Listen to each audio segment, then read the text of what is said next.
I oto on w całej krasie. Bohaterem dzisiejszego odcinka jest popularny i znany, myślę, każdemu krótkofalowcowi, popularny duobander, czyli radiotelefon ręczny, dwuzakresowy, tak zwane handy marki Baofeng, model UV5RA. Znienawidzony przez wielu, a zarazem posiadający wielu sympatyków i użytkowników. Ile plusów, tyle minusów. Ile przyjaciół, tylu wrogów. Wiele o nim można mówić. Ale słuchajcie, jedno jest pewne. Moim zdaniem jest on jak Fiat 126P w latach 70. Ubiegłego wieku.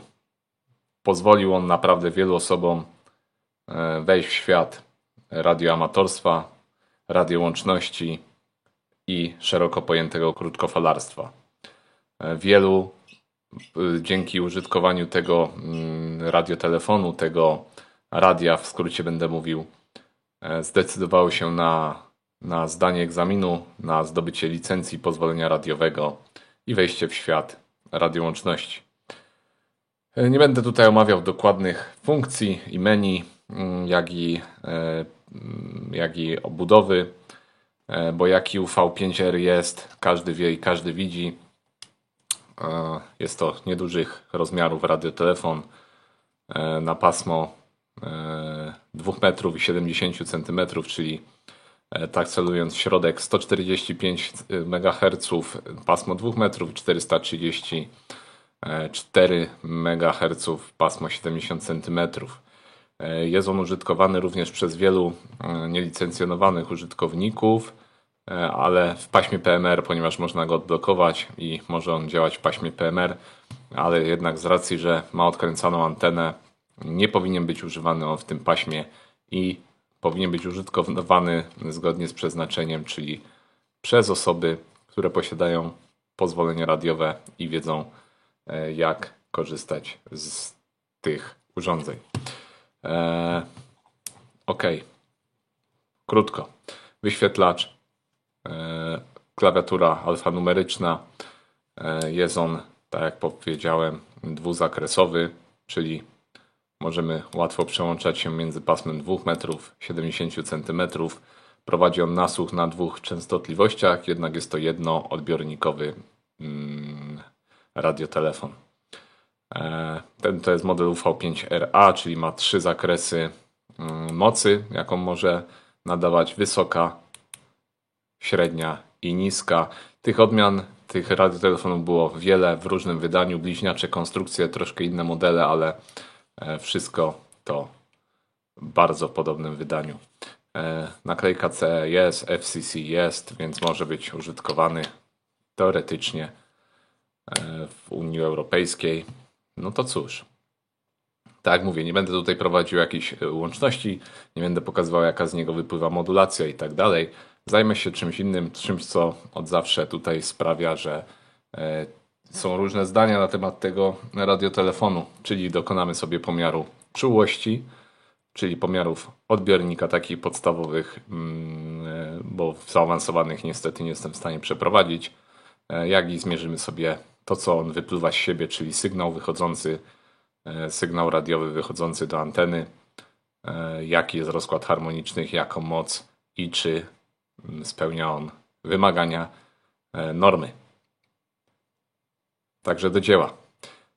Szybkie podłączenie zabawek, czyli skorzystamy tutaj z analizatora widma, który prezentowałem poprzednio, jak i z komputera, który posłuży mi za miernik zniekształceń nieliniowych. Działamy.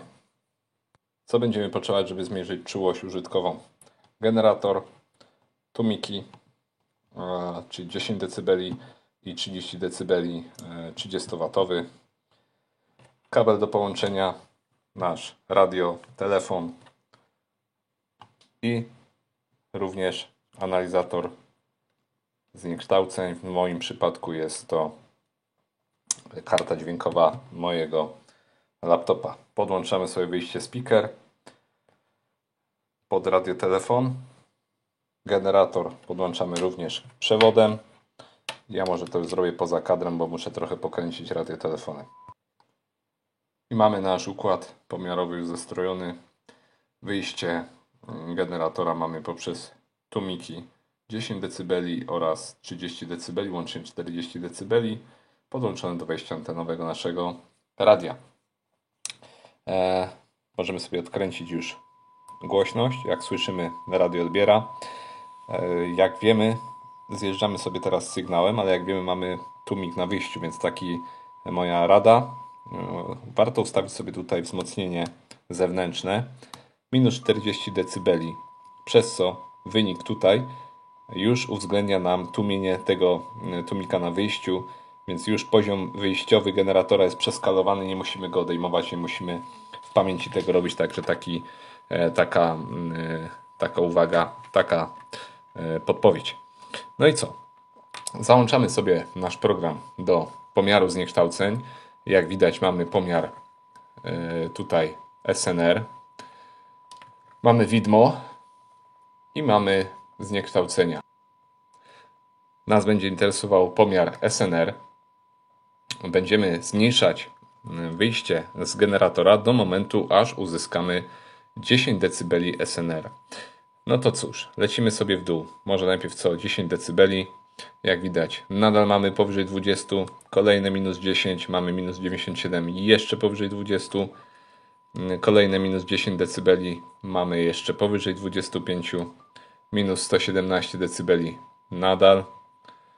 Może zjeżdżajmy już pojedynczymi decybelami. Minus 124, 23 dB, minus 126 dB, minus 129 dB. Jak słyszymy, już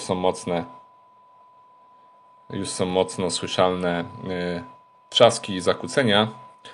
Minus 30 dB, 13-14 dB, minus 131, 12-11 dB, 10 dB, więc uznajemy, że ten poziom minus 131 dB jest to czułość naszego odbiornika w naszym radio.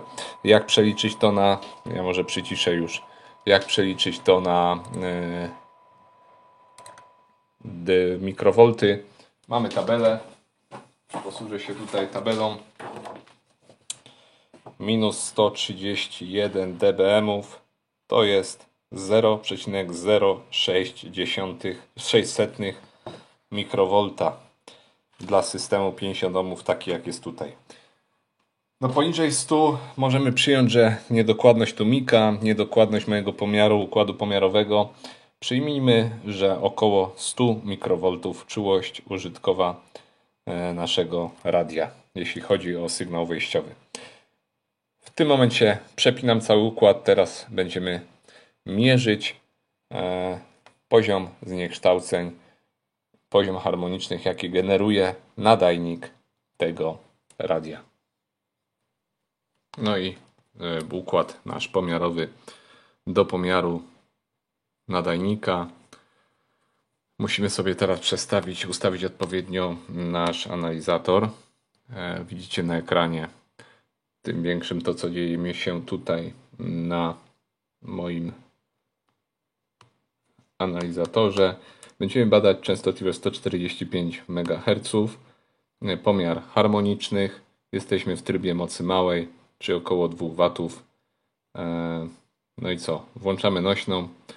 Może zawęźmy sobie jeszcze, że zatrzymamy się na 800 MHz. Wciskam nośną. W tym momencie sygnał dociera mi do analizatora. No i na ekranie mamy wyniki. 145,1 MHz. No w przybliżeniu, ponieważ to jest obarczone tutaj błędem pomiarowym. Jeszcze jedną rzecz, którą zrobię, to właśnie do pomiarów uwzględnię w pomiarach zewnętrzny tłumik, który mam, minus 40 dB, i w tym momencie będę miał wyniki już wyskalowane odpowiednio w dBm-ach, bez dodawania czy tam odejmowania w pamięci.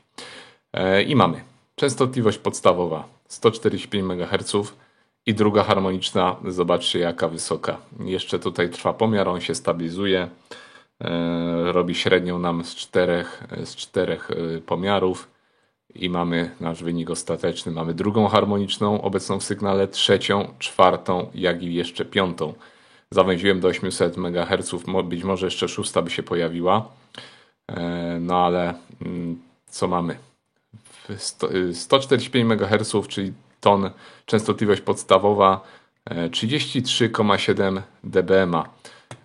Przeliczmy sobie dBm a może wcześniej. Co to są te dBm?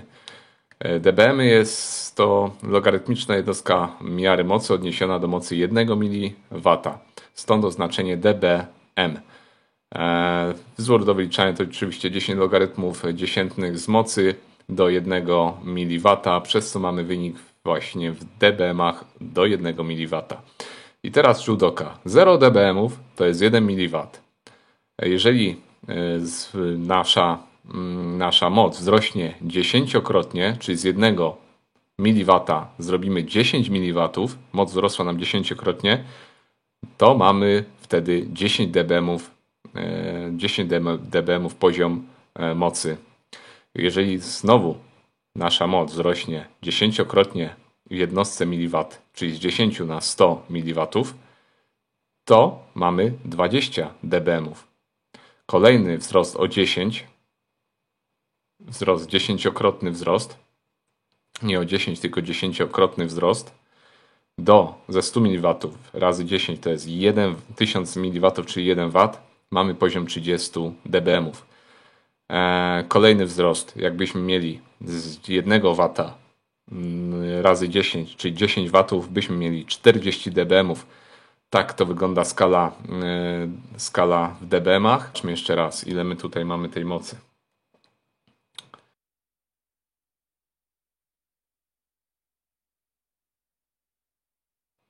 Dwadzieścia dziewięć, jeszcze nam rośnie.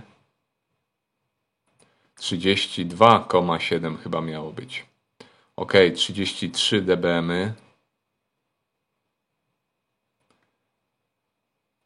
I wróćmy do naszego pomiaru. 33,7 dBm. 33,7 dBm. 33,7 dBm to jest wynik w watach nieco powyżej 2 W, czyli około 2 W. No i tak mamy w instrukcji producenta, w instrukcji obsługi producenta.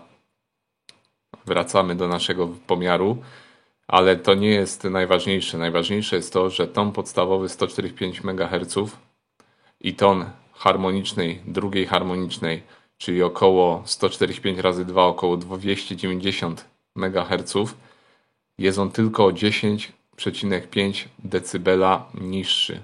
To nie jest zbyt dużo. To jest, bym powiedział, że bardzo zły wynik. Bardzo zły wynik, ponieważ norma określa nam, o ile może i jakie są wymagania, jakie wymagania powinien spełniać urządzenie nadawcze odbiorcze. I zaraz postaram się zaczerpnąć języka, zaczerpnąć wiedzy co do tej normy, ile powinno być, jakie powinny być harmoniczne. Jest to bardzo zły wynik. Trzecia harmoniczna i czwarta prawdopodobnie z tego co pamiętam się mieści, ale druga harmoniczna niestety jest zbyt wysoka. Zróbmy zatem Judoka do norm, do tego co powinno być spełnione, co narzuca prawo do takich urządzeń nadawczo-odbiorczych. Ok, ja zajrzałem do normy, zakres harmoniczny, które występują. Oprócz sygnału podstawowego, to ich moc powinna wynosić 0,25 mikrowolta lub minus 36 dBm w stosunku do częstotliwości podstawowej. Czyli nasz Baofeng, no niestety na tym polu przegrywa, ponieważ nasza harmoniczna druga jest na poziomie minus 10 dB w odniesieniu do tonu podstawowego. No to tyle, jeśli chodzi o moc nadawania najniższą. Przełączmy się teraz w moc. Może od razu przełączmy sobie w wysoką moc. Tutaj mamy H i ładujemy. Moje sztuczne obciążenie delikatnie się zapewne w tym momencie nagrzeje. Dobrze, mamy pierwsze wyniki. Może zacznijmy od mocy, jaką emituje nasze radio. minus 38, poczekajmy, jeszcze się stabilizują wyniki, nie minus, tylko 40,1 dBm, 40,2 dBm.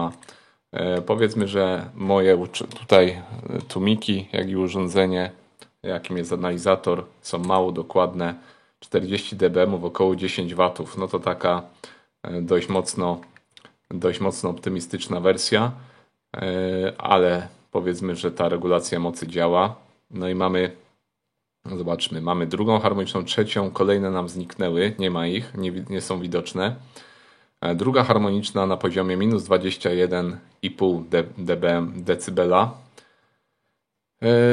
więc również je spełnia, ponieważ powinny być poniżej minus 36 dBm zgodnie z naszą normą. Tutaj mamy minus 21 dBm, czyli kolejny, no niestety Baofeng tutaj również nie spełnia wymagań normy. Patrzę, no delikatnie zagrzało się moje sztuczne obciążenie, ale mój tłumik, ale tak jak pamiętacie z poprzedniego filmu, ja zmieniłem go na mocniejszy tłumik i on powinien przyjąć tę moc. Także to mamy na zakresie 2 metrów. Jeszcze może na szybko pomiar przy średniej mocy. Średnia moc. I tutaj druga harmoniczna, zobaczcie, akurat druga harmoniczna wychodzi tu najlepiej, ponieważ w stosunku do tonu podstawowego, do częstotliwości podstawowej, no minus 35,5 dBm, a więc można powiedzieć, że w zaokrągleniu spełnia wymagania normy. Ciekawe jest to, że na mocy średniej te harmoniczne zupełnie inaczej się rozkładają. Zupełnie tak, aby te filtry, które występują na wyjściu naszego radia, były przełączane. No i tutaj nie jest tak źle, nie jest tak najgorzej, bo prawie by się załapał do naszej normy. 38 dBm sygnał. 38 dBm sygnał. Zobaczmy, ile to mocy. Oczywiście to jest pomiar zgrubny, około 6 W mocy. Dobrze, puszczamy petetkę, ponieważ tutaj mi się już zagrzał zarówno Baofeng, jak i attenuator, czyli nasz tłumik. To tyle, jeśli chodzi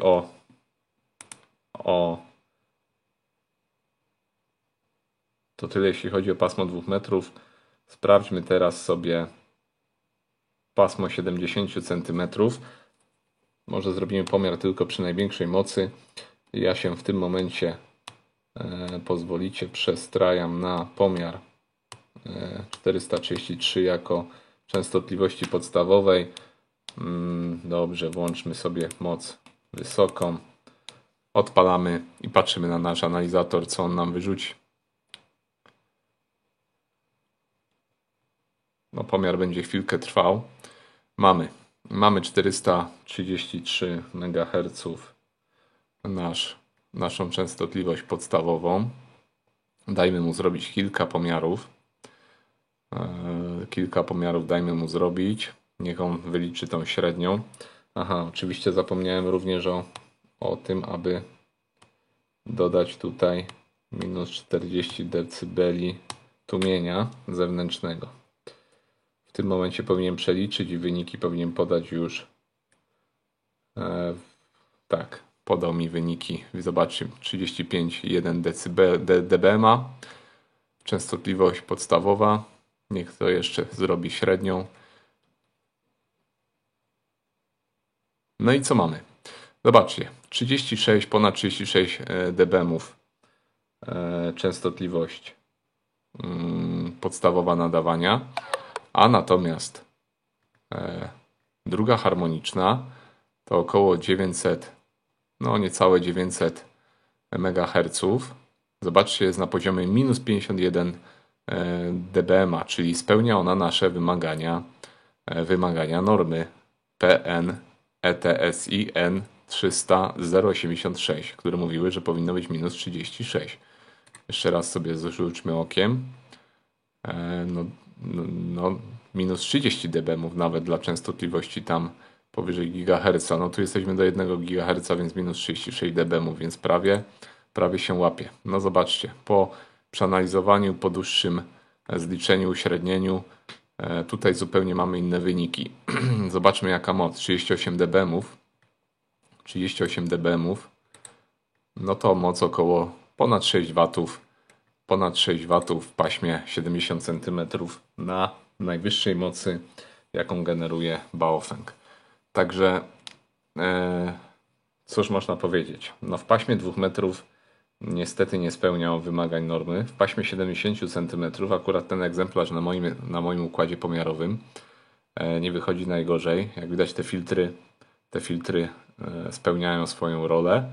No i teoretycznie wymagania normy spełnionej można by spokojnie go użytkować. Mamy wyniki, wiemy już jak wygląda czułość, co wychodzi z naszego radia. Zgodnie z normą, która obowiązuje urządzenia nadawczo-odbiorcze o danej mocy i w danym zakresie, no na zakresie 2 metrów Baofeng nie spełnia wymagań tej normy. I co to znaczy?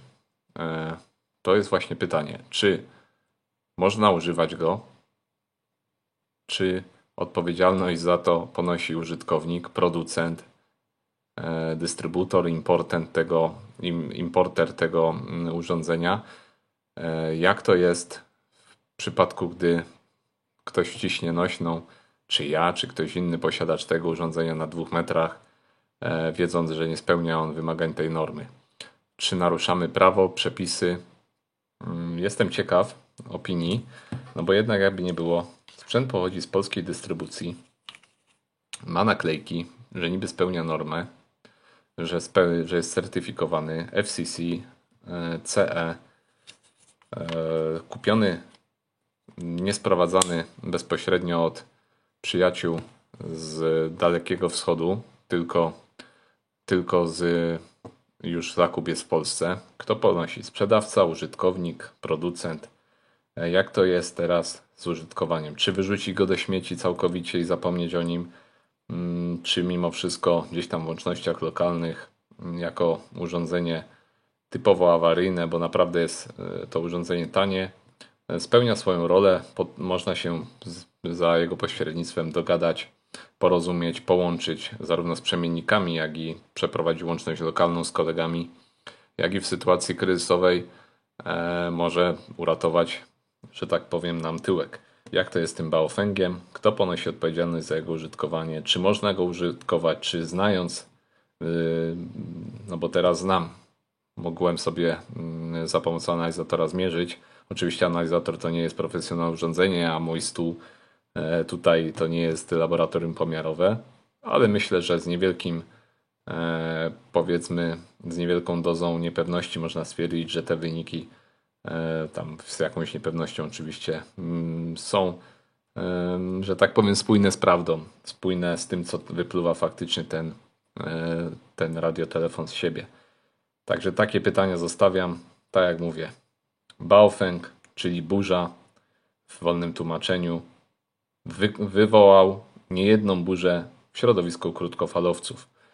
Co wy o tym sądzicie? Czekam może na komentarze. Zobaczymy. Ciekaw jestem. Pozdrawiam serdecznie, a Baofeng mówi wam do widzenia. Ja też. Trzymajcie się, do następnych. Hej.